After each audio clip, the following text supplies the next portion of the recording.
हमर तोरे जोड़ी बनल रहत के जहां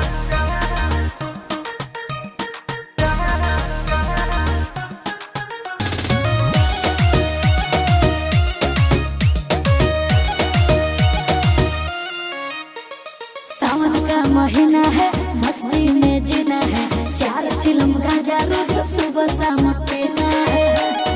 ए सोना सावन का महीना है, मस्ती में जीना है, 4 चिलम गांजा रोज सुबह शाम पीना है।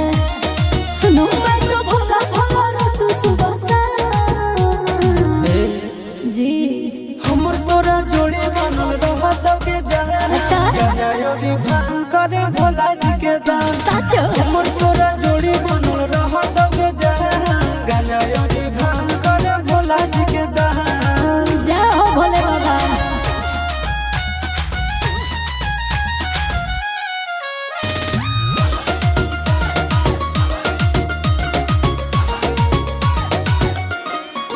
बाबू सोना रे सोनो ना रे जाऊंगी देव घर सूट के रुआ कलर किन दो ना रे।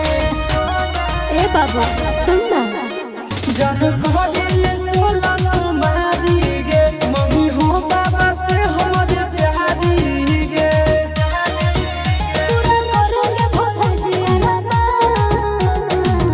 बालक धैर्य रखो। हमर तोरा जोड़ी बनल रहत के जहां गजायोरी भांग करे भोला जी के दान हमर तोरा जोड़ी बनल रहत के जहां गजायोरी भांग करे भोला जी के दान